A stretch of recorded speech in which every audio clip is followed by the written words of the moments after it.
오늘은 상 주시는 하나님에 대해서 말씀을 전하도록 하겠습니다.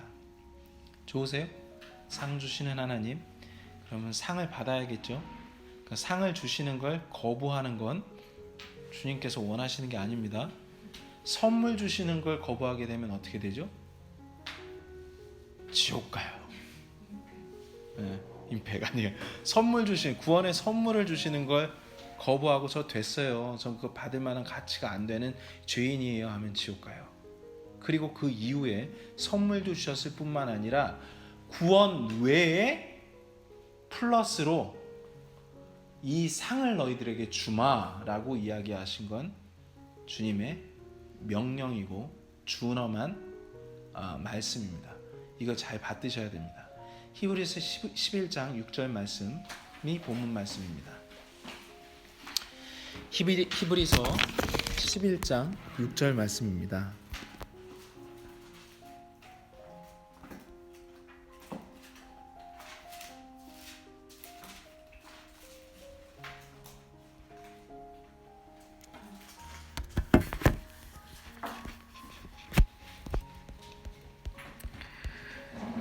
제가 읽겠습니다. 잘 들으세요. 믿음이 없이는 하나님을 기쁘게 하지 못하나니 그분께 가는 자는 반드시 그분께서 계시는 것과 또 그분께서 부지런히 자신을 찾는 자들에게 보상해 주시는 분이심을 믿어야 하느니라. 다 같이 읽겠습니다. 시작. 믿음이 없이는 하나님을 기쁘게 하지 못하나니 그분께 가는 자는 반드시 그분께서 계시는 것과 또 그분께서 부지런히 자신을 찾는 자들에게 보상해 주시는 분이심을 믿어야 하느니라. 아멘. 믿음은 기본입니다. 그리스도인인지 아닌지 주님께서 판단하시는 것도 믿음이 있는지 없는지를 통해 거듭났는지가 드러나거든요. 믿음을 통해 은혜로 구원을 받기 때문에. 그래서 믿음은 기본이에요. 이제 오늘까지만 이제 올림픽과 관련되는 이야기를 할 텐데, 올림픽에 참가하는 사람들을 올림피언이라고 합니다. 그런 사람들은 국가에서 국가대표 선발전을 통해 가지고 지명된 사람, 통과한 사람들이 올림피언이 될 수 있습니다. 실력을 갖추고 있어야 되는 것처럼 크리스찬도 실력을 갖추고 있어야 되는데, 그 실력은 우리의 노력이 아닌 믿음을 통해서, 주 예수 그리스도를 믿는 믿음을 통해서 크리스찬으로서의 자격을 갖추는 겁니다. 너무나 당연한 거기 때문에 믿음이 없이는 하나님의 기쁘게 하지 못하나니 라고 하는 그 믿음을, 그건 너무나 당연하기 때문에 그 믿음을 바울이 이야기한 것이 아니라 여기서 이야기하고 있는 믿음은 그 뒤에 나옵니다. 어떤 믿음이 하나님을 기쁘시게 할 수 있냐면, 어떤 믿음이냐? 첫 번째, 그분께 가는 자는 반드시 그분께서 계시는 것을 믿는 거예요. 이게 주님을 기쁘게 하는 믿음이에요. 두 번째로, 부지런히 자신을 찾는 자들에게 보상해 주심을 믿는 걸 주님께서 기뻐하신대요. 첫 번째 뭐라고요? 그분께서 계시는 것을 믿는 것. 두 번째, 보상해 주시는 분이심을 믿는 것. 구체적으로 좀 더 이야기를 하면,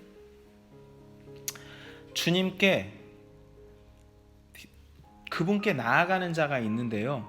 교회에 나간다고 생각을 해봅시다. 근데 그분께 나아가지만, 교회에는 나아가지만 그분께서 계시는 것을 안 믿는 사람이 있어요. 지금 여러분들께서 여기에 나와왔지만 여기에 주님께서 계시는 것을 안 믿는 사람도 있어요. 그냥 습관적으로 유대인들이 율법을 지키듯이, 유대인들이 절기를 지키듯이 그냥 예배에 와서 참석만 하는 사람이 있습니다. 주님이 보실 때는 그냥 너희는 그냥 무늬만 그리스도인이다 라고 판단하실 수 있어요. 근데 어떤 한 부류는 그분께 예배드리는 장소가 어디든지 내가 있는 곳에 주님께서 계시다라는 것을 믿고 있는 사람이에요. 그걸 주님께서 기뻐하신다는 얘기입니다. 그리고 부지런히 자신을 찾는 자들에게 보상해 주시는 분이심을 믿어야 한다라고 나옵니다. 기도를 해요. 주님 도와주세요. 그런데 그거를 주님께서 들어주신다라는 걸 믿지를 않아요. 늘 걱정이 태산 같아요. 이거는 주님을 기쁘시게 하지 않습니다. 또 이런 사람들의 대부분은 부지런히 주님을 찾지도 않습니다. 일주일에 한 번 생각날 때마다 위급한 순간에 위기를 모면하기 위해서 기도를 하는 것이죠. 근데 여기에 나오는 사람은 부지런히 주님을 찾는다고 나왔어요. 주님을 부지런히 찾는다라는 거는요, 도와달라고, 주님만 신뢰한다고, 나 자신을 믿지 않고 사람들을 믿지 않고 오직 주님 한 분만을 찾아 헤매는 사람이에요. 그렇죠? 그러한 사람은 거의 다 주님께서 더 좋은 것으로 보상해 주신다라는 걸 믿어요. 거의 다. 그런데 안타깝게도 그 거의 다 가운데 몇 퍼센트 거의 다에 속하지 못한 사람은 부지런히 주님을 찾기는 하는데, 매달리긴 하는데 의심을 해요. 보상해 주시지 않을 것 같다고. 왜냐? 그걸 배워본 적이 없어요. 어떤 보상을 주신다라는 걸 잘 몰라요. 그냥 온전히 그냥 자기가 원하는 기도 드리면 그걸 이루어 주시겠지라고 생각하는데, 그 배후에 훨씬 더 큰 하나님의 뜻과 영광스러운 계획이 있는 걸 몰라요. 오늘은 주님께서 우리에게 주시려고 하시는 그 보상이 어떤 것인지에 대해서 정말 나눠봐야겠습니다. 주님은 분명히 상을 주시고 싶어 하신다라고 말씀하셨어요. 그게 어디 있는지 찾아보겠습니다. 고린도전서 9장 24절이에요.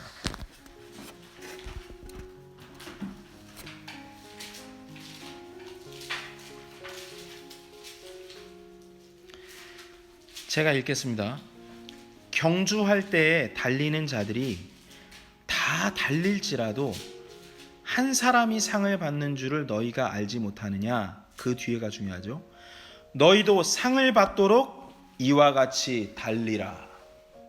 주님이 바울을 통해서 너희도 상을 받도록 이와 같이 달리라. 분명히 써 있죠. 그러면 또 주님 죄송합니다. 좀 따져 들어볼게요. 상을 받는 부류가 있고요.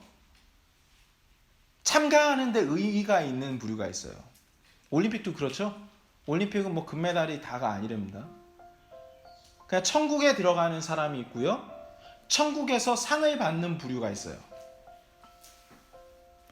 간신히 턱걸이에서 주님의 자녀로서 들어가는 부류가 있고, 근데 주님은 그걸 원치 않으세요. 구원은 기본이다 이놈들아, 내 자녀들아. 간신히 구원받고 들어오는 것이 아니라 내가 너희들에게 바라는 뜻이 어떤 건지 분명히 알아. 상을 받고 들어와라. 다 예비해놨다. 그거를 주님께서 우리에게 명확하게 알려주고 싶어 하시는 것입니다. 이 상을 받기 위해서는요, 분명한 목표가 있어야 합니다. 무슨 목표지향주의 해가지고 이상한 생각을 떠올리시면 안 됩니다. 부르심의 상을 받기 위해 달려갔었던 바울처럼 복음 전도자로서의 삶을 끝마치는 상황에서 부르심의 상을 받기 위해 달려갔었던 바울도 있었습니다. 잘 달려야겠죠? 분명히 고린도전서 말씀에는 이런 말씀이 나왔어요. 썩을 것을 구하지 말고 썩지 아니할 관을 구하라고 나왔거든요. 그러면 썩을 것이 있고 썩지 아니할 것은 우리가 지난주에 이야기했습니다. 썩을 것은 이 땅에 있는 것이고 썩지 아니할 관을 받기 위해 가지고 달려가는 것이 지혜다 했는데, 요한복음 6장 27절 말씀에 그 썩는 것과 썩지 않은 것에 대해서 좀 더 주님께서 명확하게 상세히 설명해 주시고 계십니다. 요한복음 6장 27절 우리에게 어떻게 살려고 주님께서 말씀하시는지 보겠습니다. 네, 제가 받들어 읽겠습니다. 우리들한테 지금 주님께서 말씀해 주시는 걸로 들으세요. 썩어 없어지는 양식을 위해 수고하지 말고 영존하는 생명에 이르도록 항상 있는 그 양식을 위해 수고하라. 그것은 사람의 아들이 너희에게 주리니 그를 하나님 아버지께서 봉인하셨느니라. 아멘이 안 나오네요. 한 분 말고. 여기서 썩어지는 양식을 위해 수고하지 말라는 의미는 여러분 아시겠죠? 근데 영존하는 생명에 이르도록 항상 있는 그 양식을 위해 수고하라. 그 양식은 하나님의 말씀이거든요. 그걸 위해 수고하라는데 자칫 오해하면 영존하는 생명을 받기 위해 그 양식을 위해 수고하라는 의미가 아니에요.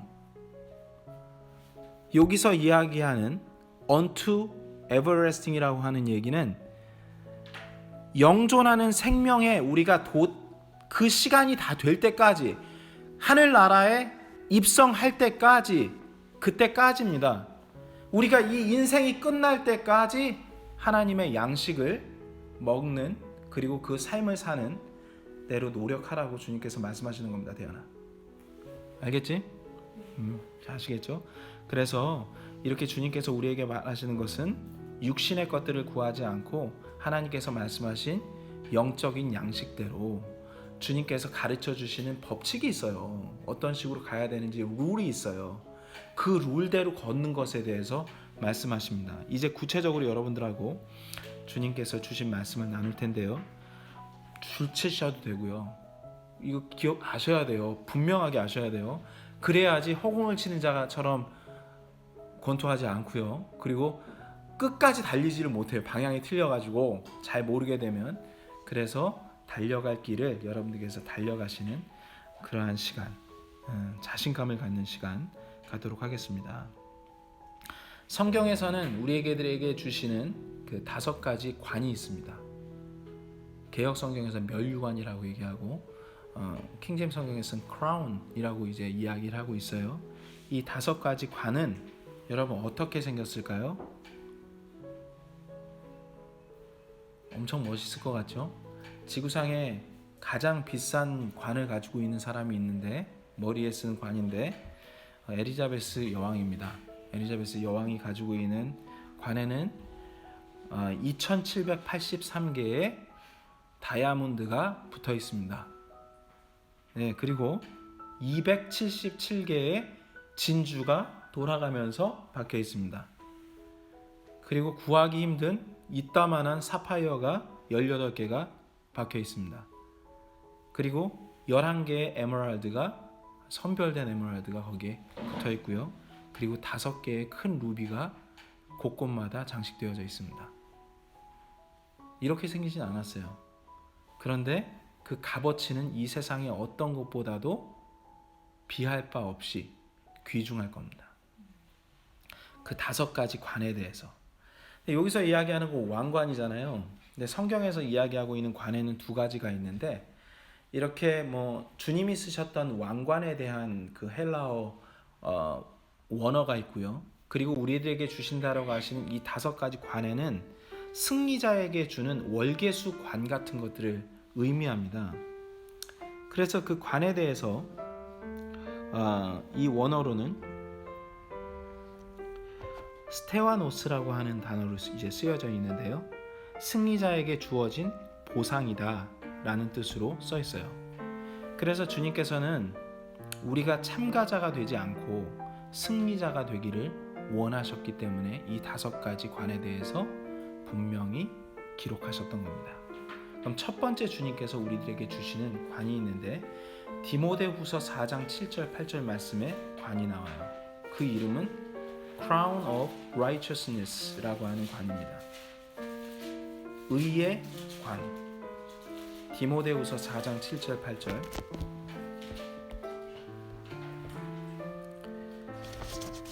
자, 이 관을 받으려면 어떻게 해야 되는지 살펴보도록 하겠습니다. 내가 선한 싸움을 싸우고 나의 달려갈 길을 마치고 믿음을 지켰은즉 이후로는 나를 위하여 의의 관이 예비되어 있나니 주 곧 의로우신 심판자께서 그날에 그것을 내게 주실 것이요 내게만 아니라 그분의 나타나심을 사랑하는 모든 자들에게도 주시리라. 자, 두 가지 부류의 사람이 받는다고 써 있어요. 첫 번째 부류의 사람, 선한 싸움을 싸우고 끝까지 믿음을 지킨 자. 뿐만 아니라 한 부류의 사람은 주님의 나타나심을 사랑하는 모든 자들. 이 두 부류한테 주마, 의의 관을 주마, Crown of Righteousness를 너희들에게 예비해놨으니 주마라고 말씀하십니다. 과연 선한 싸움을 싸우고 끝까지 믿음을 지킨 자의 삶은 어땠을까요? 그걸 신앙생활이라고 합니다. 신앙생활은요, 믿음을 흔드는 보이지 않는 악한 영들과의 끊임없는 싸움에 있습니다. 그리고 긴장을 늦추면 안 돼요. 순간 방심하면 넘어질 수 있는 상황들이 많아요. 우리의 믿음을 흔들었던 갖가지 모함들이 있었을 겁니다. 그리고 악한 일들이 곳곳마다 도사리고 있고 악한 영들이 조종하는 불쌍한 사람들이 있어요. 그들이 언제나 우리들의 믿음을, 이 선한 싸움을 시비를 걸고 또 이 믿음을 송두리째 흔들어버리기 위해서, 뿌리째 흔들기 위해서 온갖 사람들을 모아서 말들을 퍼뜨리고 그래왔습니다. 늘 말씀과 기도로 깨어있지 않으면 정신을 차릴 수가 없습니다. 이게 바로 그리스도인, 신앙인의 삶입니다. 근데 이걸 끝까지 갔어요. 바울이 얘기하죠. 디모데후서 4장 7절. 바울은 어떤 상황이었냐면, 지금 그 디모데후서를 썼을 때가 로마로 압송돼 가지고 가는 거예요. 그럼 뭐가 기다리고 있어요? 죽는 거예요 이제. 그래서 뭐라 그랬냐면, 이제 내 달려갈 길을 다 가기 직전이다.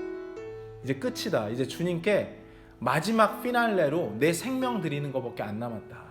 내 길들을 돌아보는 거예요. 내가 이렇게 믿음의 선한 싸움을 살아가고 걸었으니 이 기록을 너희들에게 남기니 너희들도 그 길을 가야 되지 않겠니? 하면서 바울이 쓴 거예요. 인생을 돌아보면서. 여러분, 그게 그려지셔야 돼요. 그리고 나 같은 사람의 부류도 있겠지만 너희들 가운데는 분명히 주님의 나타나심을 사랑하는 자들이 있다. 근데 주님의 나타나심을 그냥 기다리는 자들이 아니라 주님의 나타나심을 사랑하는 자들이에요. 주님의 나타나심이 뭡니까? 주님이 다시 오시겠다라고 말씀하셨는데 진심으로 주님께서 오심을 학수고대하고 있는 사람들입니다. 이러한 사람들은 하늘을 소망하는 사람들만이 주님의 나타나심을 사랑해요. 근데 다른 부류의 사람들 중에서, 저는 믿지 않는 사람은 얘기 안 할게요. 믿는 사람인데도 불구하고 주님의 오심을 그닥 원치 않는 사람들이 있어요. 어떤 사람들이냐? 이 땅에서 사업이 잘 돼요. 이 땅에서 자기가 이루고자 하는 욕망이 있어요. 이 땅에 소망이 있어요, 한마디로. 그리고 적당히 이 땅의 죄와 향락 속에 빠져 있어요. 그냥 적당히 크리스찬인 것들을 유지해요. 그런 사람은 의의 면류관을 받을 수가 없습니다. 의의 관을 받을 수 없어요. 주님의 오심을 그렇게 원치 않아요. 주님은 속중심을 살피신다 그랬거든요. 그 마음의 뜻과 의도를 낱낱하게 보시고 계시대요. 그래서 사람의 마음이 극도로 너희들 사악하다라고 말씀하셨어요. 너희들 내가 모를 것 같지? 근데 너희들이 어떤 생각을 갖고 있고 어떤 의도를 가지고 있는지 내가 다 알고 있다. 그게 바로 다음 주 설교 제목입니다. 자, 이 의의 관, 오직 주님 한 분만 바라고 그 달려갈 길을 끝까지 믿음을 지킨 자, 선한 싸움을 싸운 자. 이기진 못했어도 싸운 거예요. 주님이 결국은 원수를 갚아주시기 때문에 우리가 이기는 게 아닙니다. 자, 두 번째는 생명의 관이 있어요. 영어로는 A Crown of Life, 생명의 관. 누나 처음에 뭐라고? 의의 관이 있어. 두 번째는 뭐라고? 생명의 관이 있어요. 생명의 관은 야고보서 1장 12절에 써 있습니다.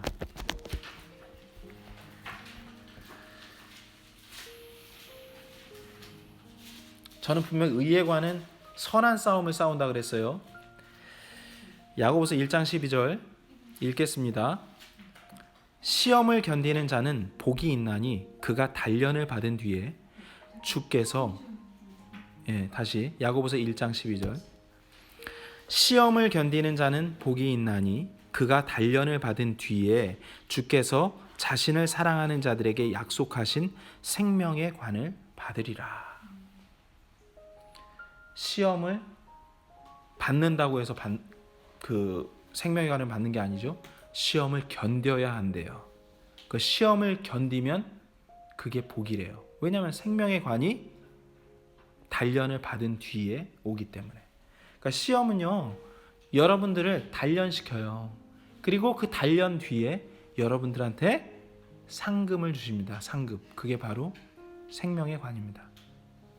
이 생명의 관은 우리가 생각하는 생명의 관의 그 개념하고는 완전히 틀릴 거예요. 뭔가 디퍼런할 거예요. 전혀 다른 하나님의 생명이 있을 겁니다. 그 관을 여러분들께서 받을 거예요. 근데 강도가 장난이 아니에요. 이 시험이 얼마나 감당하기 힘들 정도로 거센지 주님께서 뭐라고 말씀하시냐면 생명의 관을 받기 위해서 죽기까지 신실하라 라고 말씀하세요. 계시록 2장 10절에 나오거든요. 제가 읽겠습니다. 생명의 관에 대해서 두 군데가 나왔어요. 네가 장차 당할 그것들 중에 어떤 것도 두려워하지 말라. 보라, 마귀가 너희 중에서 몇 사람을 감옥에 던져 넣어 너희를 시험하리니 너희가 열흘 동안 환난을 당하리라. 너는 죽기까지 신실하라. 그리하면 내가 생명의 관을 내게 주리라. 7년 대환란이 있기 전에도 어려운 일들이 요한계시록에 나오거든요. 그때 정말 무참한 일들이 생길 거예요. 비참한 일들이 생기고. 근데 그러한 시험을 잘 통과하고 죽기까지 신실하고 또 순교당한 자들은 100% 주님께서 생명의 관을 주십니다. 정리하겠습니다. 온갖 시험과 핍박과 또 죄를 유혹을 거절하고 주님을 선택한 사람들,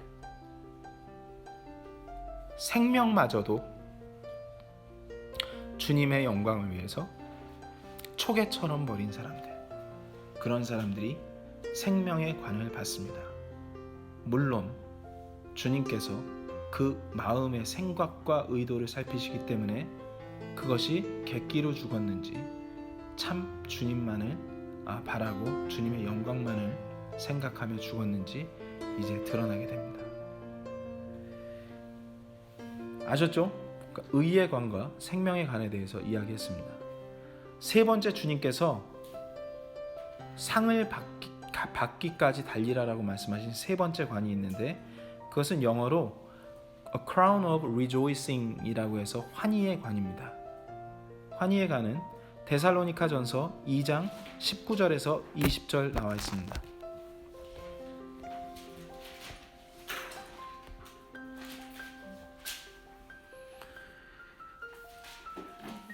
데살로니가전서 2장 19절과 20절 말씀입니다.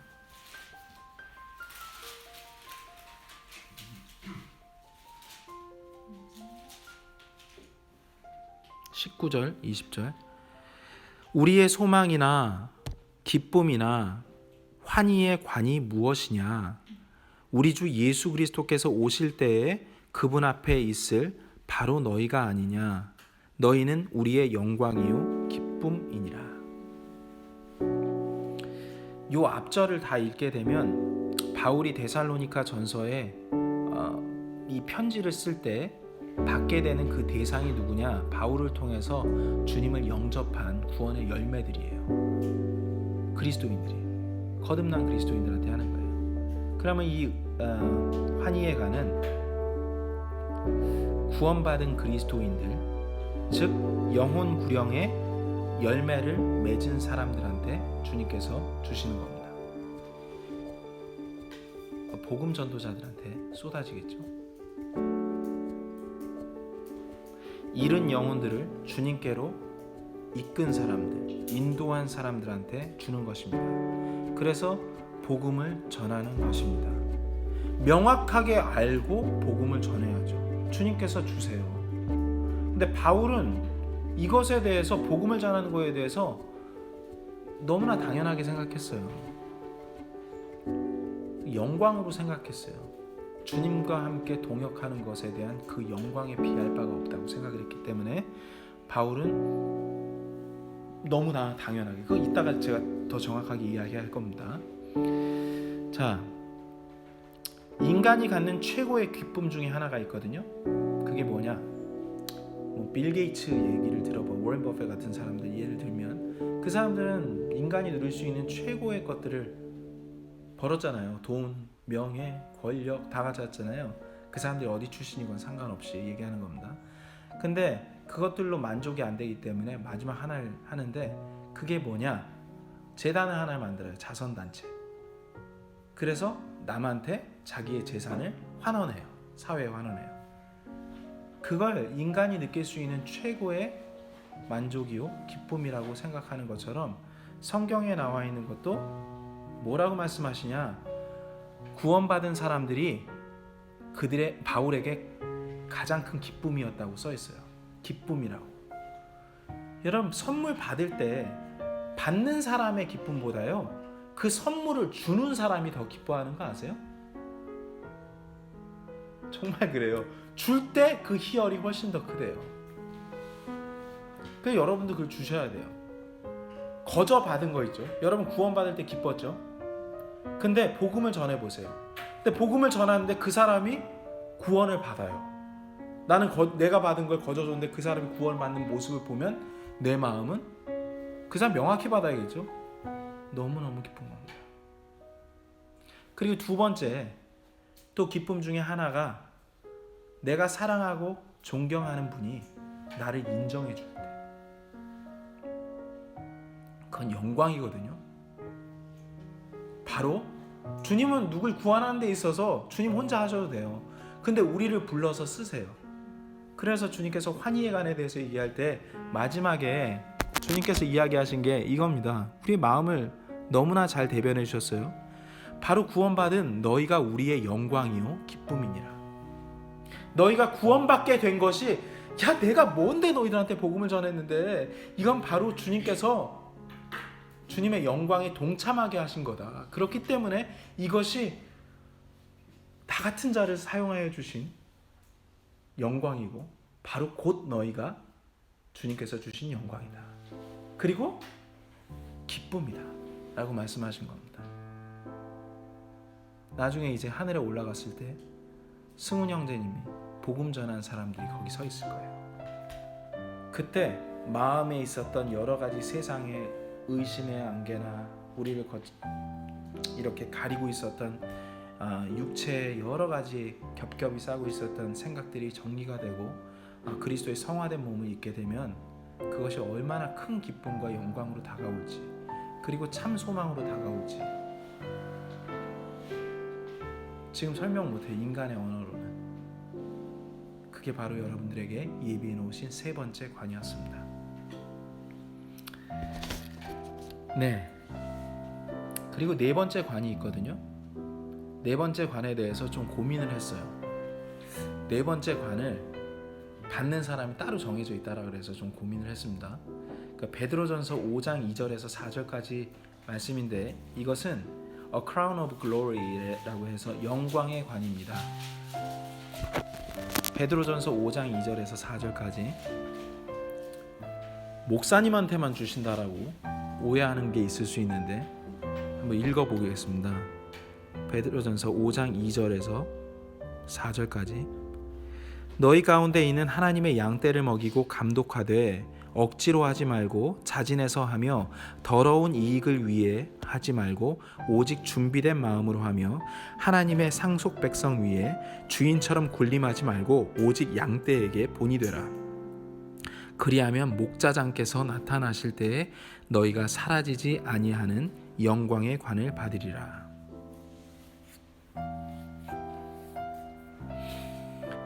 네, 여기서 나오는 감독이라고 나옵니다.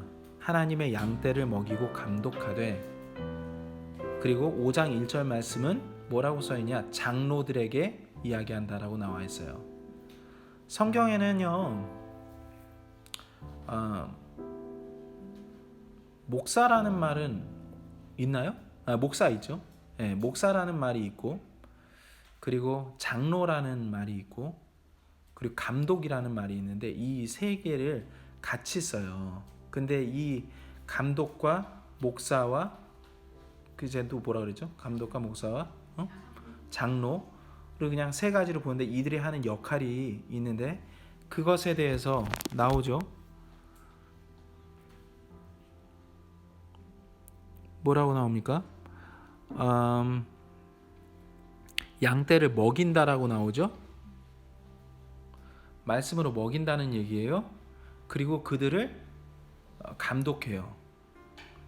그러니까 목자장께서 나타나시기 전이기 때문에 목자 역할을 하는 거예요. 그 목자들을 또 감독하는 또 목자장이 있는 거예요. 그러니까 그 목자들의 역할은 양들이 다른 데로 가지 않게끔 어려울 때 조언해주고 말씀으로 권면해주고 그러는 것이 감독의 역할입니다. 성장하면 누구나 다 해야만 되는 일이라고 저 개인적인 믿음은 있습니다. 뭐 하늘에 올라갔는데 김 집사 왔어, 김 장로 왔어, 김 목사 왔어라고 얘기하지 않고 그 이야기를 그 일을 누가 잘 수행했느냐를 보면서 주님께서 내가 맡겨진 그 역할을 잘 감당하였도다라고 말씀하시거든요. 그래서 성령님을 통해서 주신 여러 가지 은사들 가운데 어떤 포지션을 주셨어요. 사도로서 또는 대언자로서 또는 복음 전도자로서 또 뭐라고 나오냐면 목사 겸 교사로서라는 말이 나와요. 근데 여기서 나오는 목사 띄고 교사라고 해야 되잖아요. 근데 목사 이꼴 교사예요. 그렇기 때문에 그 말씀을 알려주셨거든요. 그래서 교사 또한도 마찬가지로 양을 먹이는 거고 또 양을 감독하는 것과 같다. 그래서 영광의 간을 받을 수가 있겠구나. 그런 마음을 주셨습니다.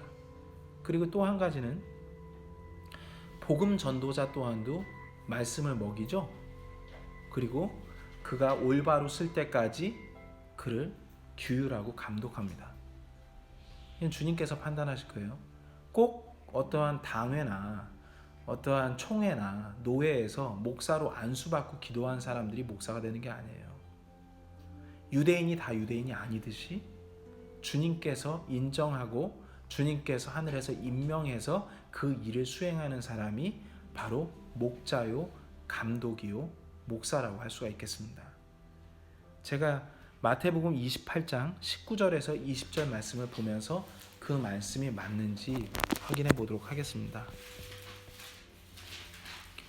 마태복음 28장 19절에서 20절.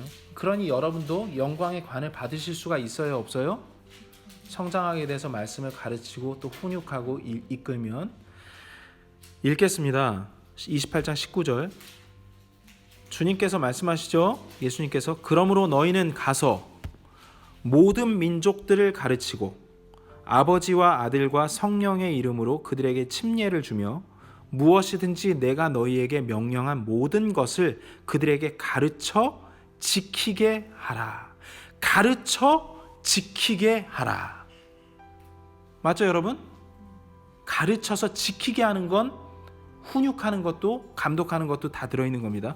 보라, 내가 세상의 끝까지 항상 너희와 함께 있느니라 하시니라. 아멘. 올라가시면서 모든 그리스도인들한테 거기에서 승천하는 모습을 보고 있는 유대인들에게만 말씀하신 것이 아니라 이 말씀을 듣는 모든 그리스도인들한테 나아가서 전 세계에 복음을 선포하라고 말씀하신 거예요. 아예 나는 아니야가 아니에요. 벌써 4가지 관에 대해서 이야기했어요. 선한 싸움을 싸우고 주님의 나타나심을 사랑하는 사람에게 주는 의의 관, 그리고 죽기까지 신실하고 또 죽을 수도 있지만 주님을 선택한 생명의 관, 그리고 복음 전도자들한테 많은 열매를 맺건 하나를 맺건 상관없이 주님께서 잃어버린 양들을 주님 대신 가서 이끌어 온 사람들에게 주신 환희의 관, 그리고 영광의 관, 구원받은 자들, 아직 어린 자들에게 먹인 거, 그렇죠? 구원받은 자들을 먹이고 잘못된 길로 가지 않고 의의 길로 갈 수 있게끔 한 것. 그런 자들에게 이 네 가지 관을 예비해 놓으신 겁니다. 그리고 마지막으로 다섯 번째 관을 말씀하셨는데 지난주 설교에 나온 거거든요. 썩지 아니할 관에 대해서 말씀하셨어요. 썩지 아니할 관은 9장 24절에서 25절인데요. 고린도전서요. 네, 죄송합니다. 고린도전서 9장 24절에서 25절까지 말씀인데 9장 24절과 25절은 우리가 같이 읽기로 하고 사실은 9장 14절부터 제가 9장 14, 15, 16, 17을 읽을게요. 그리고 22, 23까지 읽을게요. 잘 들으세요. 복음하고 관련되는 겁니다. 9장 14절부터 이와 같이 주께서도 복음을 선포하는 자들이 복음으로 살 것을 정하셨느니라. 레위인들이 지성소에서 성막이 있었죠. 성막에서 먹는 것이 있어요. 그냥 합당하게 먹을 수가 있어요. 근데 복음으로 사는 사람은 얻어먹는다기보다도 복음 전한 것들로 인해서 거기서 복음 전한 걸로 인해서 그 수고 밥 먹고 사는 거죠. 그런 것들을 교회로부터나 아니면 복음 들은 사람으로부터 공급받을 수도 있어요. 근데 바울은 그 길을 선택하지 않았거든요. 근데 바울이 얘기한 게 이겁니다. 복음을 선포하는 자들이 복음으로 살 것을 주님께서 정하셨느니라. 15절. 그러나 내가 이런 것들을 하나도 사용하지 아니하였고 또 내게 이같이 해달라고 이것들을 쓰지 아니하였나니 내가 죽는 것이 누가 나의 자랑하는 것을 헛되게 하는 것보다 나으리라. 내가 죽으면 죽었지 다른 사람들한테 손 안 벌리고 자비로 복음을 전하고, 그래서 텐트 메이커였거든요. 자기가 월급 받으면서 생활 안 했어요. 나 좀 선교비 좀 지원해 달라고 얘기 안 했어요. 바울은 그 길을 간 거예요. 그리고 16절에 내가 복음을 선포할지라도 자랑할 것이 없나니 이는 필연적으로 내가 해야 하기 때문이라. 만일 내가 복음을 선포하지 아니하면 참으로 내게 화가 있으리로다. 그 화는 주님께 쓰임 받지 못한다라는 뜻입니다. 그리고 17절 내가 자원하여 이 일을 하면 보상을 얻으려니와 보상 나왔죠? 내 뜻에 반하여 한다 할지라도 복음의 분배 사역을 내가 맡았노라. 22절 약한 자들에게 내가 약한 자 같이 된 것은 약한 자들을 얻고자 함이요 내가 모든 사람에게 모든 것이 된 것은 어찌하든지 몇 사람이라도 구원하고자 함이라. 내가 복음을 위하여 이것을 행하면 너희와 함께 복음에 참여하는 자가 되고자 함이라. 24, 25절 같이 읽을까요? 준비되셨어요? 시작. 경주할 때에 달리는 자들이 다 달릴지라도 한 사람이 상을 받는 줄을 너희가 알지 못하느냐. 너희도 상을 받도록 이와 같이 달리라. 이기려고 애쓰는 자마다 모든 일에서 절제하나니 이제 그들은 썩을 관을 얻고자 그 일을 하되 우리는 썩지 아니할 관을 얻고자 하느니라. 정리하겠습니다.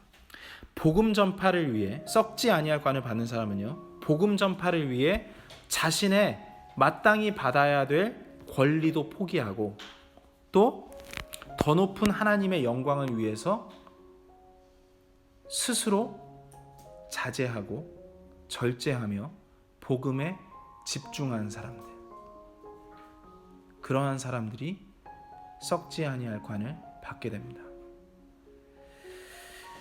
저는 그 18절 말씀에 대해서 짚고 넘어가고 싶은데요. 18절 말씀 보겠습니다. 따로 그래서 빼놨거든요. 18절 말씀 대현이가 한번 읽어줄래?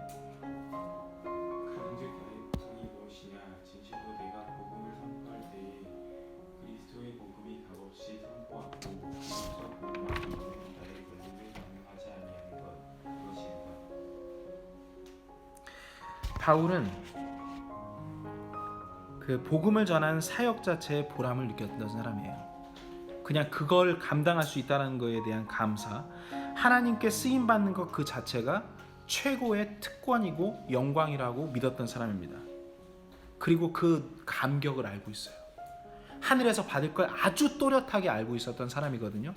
비단 성경에 나온 바울만 얘기하는 것이 아니라, 제가 오늘 올림픽에 대해서 마지막으로 이야기하면서 이와 같은 삶을 살았었던, 바울처럼 삶을 살았었던 올림피언에 대해서 이야기를 하겠습니다.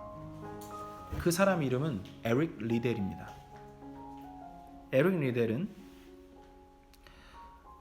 파리 올림픽이 있었어요. 1900년대 초반으로 제가 알고 있는데, 그 파리 올림픽 때 100m 국가대표 선수로 영국 대표로 참가했던 사람이거든요.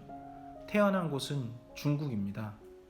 아버지가 다 선교를 했던 사람인데, 달리는 것에 대해서 주님께서 천부적인 재능을 주셨어요. 근데 에릭 리델은 모든 것을 주님의 영광으로 믿고 무엇을 먹든지 마시든지 하나님의 영광을 위해 살았던 사람이거든요. 에릭 리델이 한 이야기 중에 나는 하나님의 영광을 위해 달린다라고 늘 이야기를 했어요. 근데 그 에릭 리델이 이제 올림픽 스케줄도 짜이잖아요. 근데 100m 준중결승, 준결승, 결승이 됐는데 하필이면 결승전 스케줄이 주일날이 된 거예요. 예배드리러 가야 되는데. 근데 얼마나 기대했겠어요. 최고의 기록으로 결승전까지 진출했는데. 근데 포기했습니다. 안 뛴다고. 그러니까 영국에서는 매국노라고 하면서 난리가 났어요. 나라를 팔아먹은 놈이라고 하면서. 근데 놀랍게도 하나님은 반전의 드라마를 쓰셨거든요. 400m 달리기에 출전하기로 했었던 같은 자국 내 영국 선수가 부상이었는지 그 자리를 포기하면서 에릭 리델한테 기회가 왔어요. 근데 여러분, 단거리하고 중장거리하고는 많은 차이가 있어요. 근데 에릭 리델은 기꺼이 400m에 참가를 하게 됩니다. 그리고 한 번도 대회에 공식적으로 참여해보지 못했던 그 400m 달리기에서 그때 당시로는 엄청난 기록인 47초대로 세계 신기록을 세우면서 우승을 해요. 놀랍죠? 더 놀라운 건 그러고 나서 그 1년 뒤에 주님께서 부르셨는데, 올림픽 금메달리스트는 지금 금메달리스트하고 틀려요. 그때 당시 평생을 보장받을 수 있었거든요. 근데 주님께서 중국으로 선교사로 정식으로 부르셨을 때 자신의 모든 명예와 또 금메달리스트로서의 그런 영예를 다 뒤로 하고 중국으로 가서 선교사가 돼서 나중에는 일본군 포로 수용소에 갇혀서 거기서 복음을 전하다가 순교당합니다. 음식을 안 주니까 몸이 말랐겠죠. 그리고 병에 걸렸는데 치료를 안 하니까 뇌종양에 걸려가지고 또 죽었어요. 근데 그걸 나중에 영국 국민들이 알게 됐어요. 그러니까 그 감동이 얼마나 컸는지 지금도 그 에릭 리델에 대해서 2005년도에도 영국에서 기념을 했고요. 영국에서 가장 자랑스럽게 생각하는 크리스찬으로 남아 있습니다. 저는 이 에릭 리델을 보면서 그는 주님의 영광을 위해서 뛴 금메달이 월계수관 썩을 거죠. 근데 얼마나 큰 지혜냐. 하늘에서 온 그 지혜로 썩지 아니할 관을 위해서 자기의 권리를 내어 던져버리고 썩을 관을 버리고 썩지 아니할 그 관을 바라면서 그 길을 간 거예요. 이게 바로 완전한 순종입니다. 편한 생활이 있었는데 그걸 다 버리고 주님 따르겠습니다 하면서 그 길을 선택한 자. 우리가 무려 고린도전서 9장 10절대에서 25절까지 읽었었던 그 말씀을 에릭 리델이 받는지 안 받는지 모르겠는데 진심으로 우러나온 그 신앙 고백이 그 삶의 그의 삶의 목적이 돼가지고 드러난 거예요.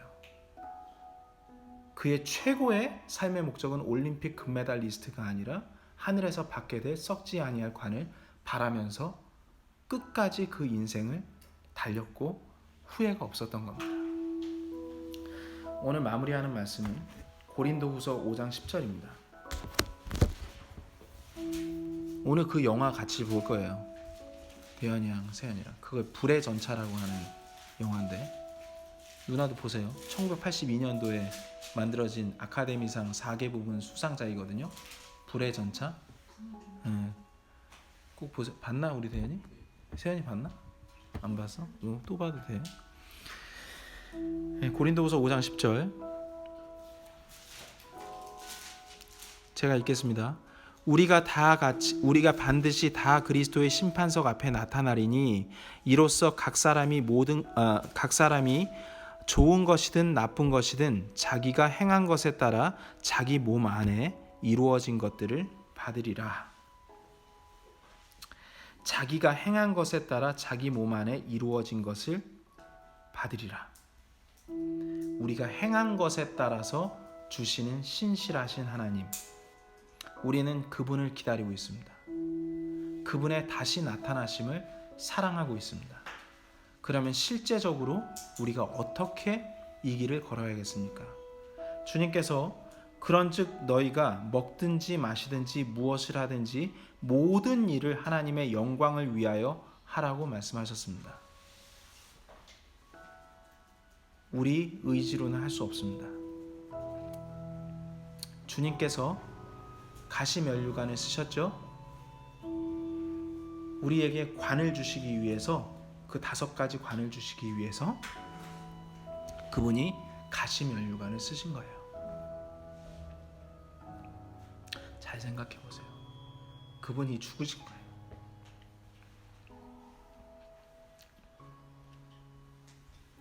우리들에게 더 좋은 것을 주시기 위해서 가시관을 쓰신 거예요. 이 가시관을 쓰느냐 안 쓰냐는 주님의 선택이었어요. 근데 주님은 그걸 쓰셨어요. 그리고 우리들에게 말씀하세요. 너희도 이 가시관을 쓰겠냐고.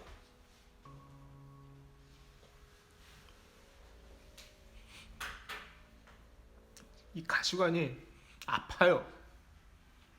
고통스러워요. 하지만 이 가시관, 또는 우리가 십자가라고 배웠죠.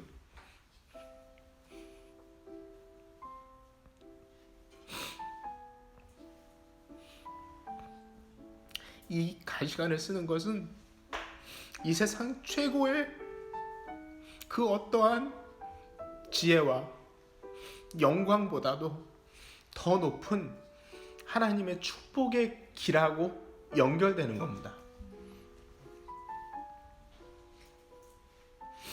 이 땅에 살면서 여러분들이 그러한 가시관을 쓰셨으면 좋겠어요. 기꺼이, 억지로 말고 기꺼이 쓰셨으면 좋겠어요.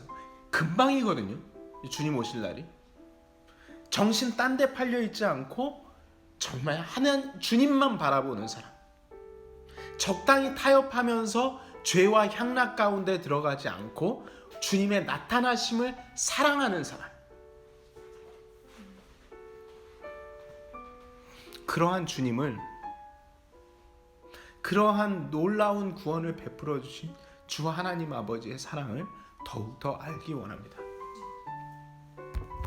자, 주님께서 주신 은혜를 생각하면서 잠시 기도하는 시간 갖겠습니다.